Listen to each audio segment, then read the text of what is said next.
So ధనుర్లగ్నానికి సంబంధించి శుభులు పాపులు అంటే శుభత్వాన్ని ఇచ్చే గ్రహాలు ఏవి, ధనుర్లగ్నానికి పాపత్వాన్ని ఇచ్చేవి ఏమిటి అనేది చూద్దాము. సో ఇలాంటి సిరీస్ నేను ఎప్పుడో ఢిల్లీలో ఉన్నప్పుడే చేశాను. కాకపోతే అది మనకి ఆ డివిజన్స్ కొంచెం తక్కువ అనమాట. సో 3, 6, 11 భావాలకి సంబంధించి మాత్రమే తీసుకుని చేసింది. అయితే ఇప్పుడు with lot of experience and practically applicable. So దాన్ని బట్టి ప్రతి లగ్నానికి ఎవరు మంచి చేసే అవకాశం ఉంటుంది, ఎవరు చెయ్యరు అనేదాన్ని చెప్తాను నేను. సో ధనుర్లగ్నానికి లగ్నాధిపతి చతుర్థాధిపతి అయిన గురువు అత్యంత శుభగ్రహము. సో కేంద్ర కోణాలకి ఆధిపత్యం ఉండడం వలన గురువు మోస్ట్లీ శుభ ఫలితాలను ఇవ్వడానికి పాసిబిలిటీ ఉంటుంది. కాబట్టి ఈయన 100% శుభగ్రహం కింద తీసేసుకోవచ్చు. అండ్ 2, 3 భావాలకు అధిపతి అయిన శని వీళ్ళని కొంత ఇబ్బంది పెడతాడు. అయితే ఉపచ్చయానికి పాపగ్రహాల కారకత్వం వస్తే బాగుంటుందంటారు. కాకపోతే శనిని అర్ధ శుభుడు కింద తీసుకున్నాం. 50% మంచివాడు, 50% కాదు.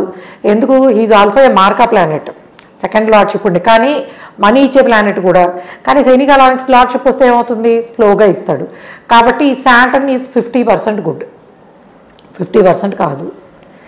ఇక కుజుడు మనకి మామూలుగా పంచమాధిపతి శుభగ్రహము అని అనుకుంటాం. ఎస్, పంచమాధిపతి శుభగ్రహమే, కానీ శుభగ్రహానికి పాప స్థానానికి కూడా కారకత్వం వస్తే ఎందుకు? ధనుర్లగ్నానికి 5, 12 భావాలకు ఆధిపత్యం. 12వ భావము మంచిది కాదు. ఎందుకు? ఖర్చులు, నష్టాలు, సో అనారోగ్య సమస్యలు, హాస్పిటల్స్, ఇవి సో అండ్ సో. కాబట్టి ఒక శుభస్థానానికి ఆధిపత్యము, ఒక పాపస్థానానికి ఆధిపత్యము ఉన్న కారణంగా కుజుడు కూడా 50%. కుజుడు 50% మాత్రమే శుభుడు కింద తీసుకోవచ్చు.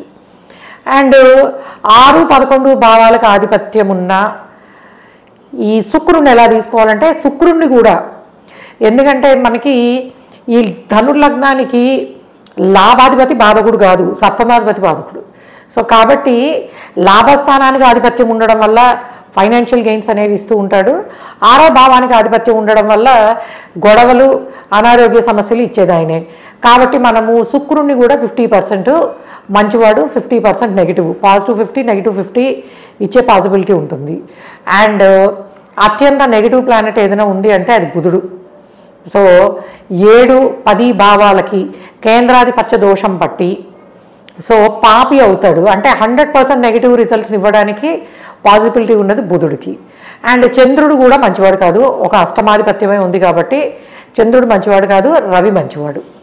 సో ఈ రకంగా చూస్తే రవి, గురువు అత్యంత శుభులు, 100% గుడ్ రిజల్ట్ ఇచ్చే ప్లానెట్ రవి, గురువులు. 50% గుడ్ రిజల్ట్స్ ఇచ్చే ప్లానెట్లు శని, కుజ అండ్ శుక్ర.